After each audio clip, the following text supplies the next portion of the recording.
Sebaik mengesyaki sesuatu yang mencurigakan, Noor Suzairi mula panik. Beliau dikatakan menjerit untuk meminta bantuan, tetapi telah ditampar dan ditumbuk oleh penyerangnya ketika pergelutan.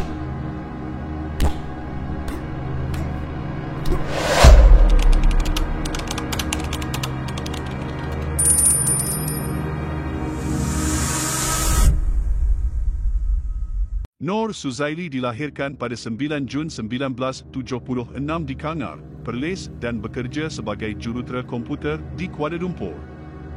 Beliau merupakan anak ketiga dan anak perempuan tunggal kepada Mukhtar Ibrahim dan Harisun Hussein.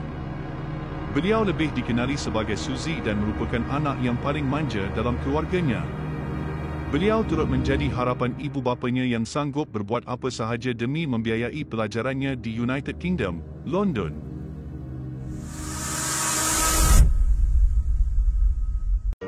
Noor Suzairi, yang ketika itu berusia 24 tahun, telah menaiki sebuah bas awam ke tempat kerjanya di Pusat Perubatan Pantai bagi melaporkan diri untuk memulakan kerjaya impiannya.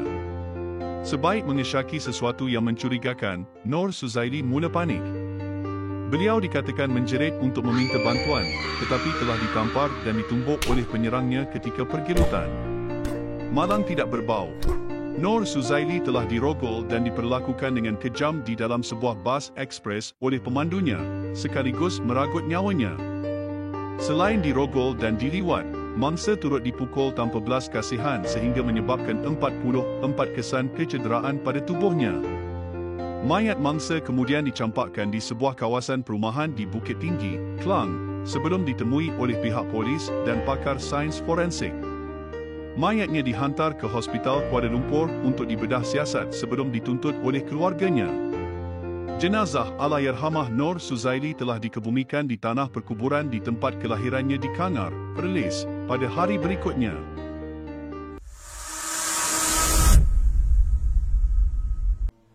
Pelaku utama bagi kes rogol dan bunuh Noor Suzairi ialah Hanafi Mat Hassan yang bekerja sebagai pemandu bas. Hanafi berasal dari Kampung Renik, Kota Baru, Kelantan dan pernah berkahwin sebanyak 4 kali dan bercerai 3 kali.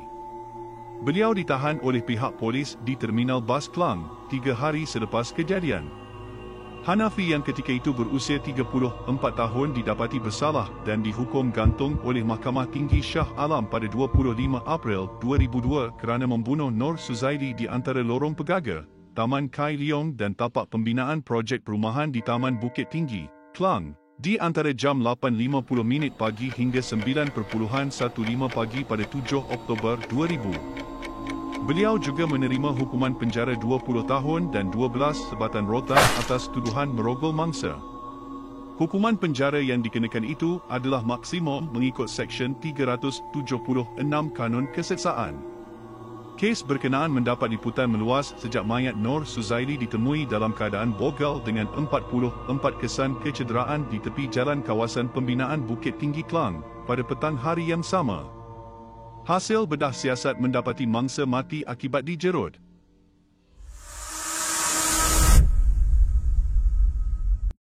Perbicaraan kes itu bermula pada 12 Mac 2001 di Mahkamah Tinggi Shah Alam dan rayuan terakhir Hanafi ditolak oleh Mahkamah Persekutuan pada 12 Disember 2006.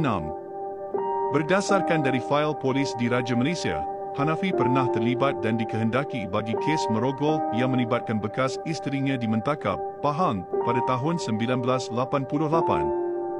Tertuduh juga pernah terbabit dalam kes pecah amanah di Subang Jaya, Selangor, pada tahun 1994 di samping didapati bersalah bagi kes Samun dan dikenakan 2 kali sebatan di Cukai, Terengganu, pada tahun 1996. Pada subuh 19 Disember 2008, Hanafi digantung sampai mati di penjara Sungai Buloh, Selangor. Ketika itu, beliau berusia 42 tahun. Jenazahnya dibawa ke Hospital Kajang untuk dibedah siasat sebelum dituntut keluarganya untuk dibawa pulang ke kampung halamannya di Binjai, Kelantan.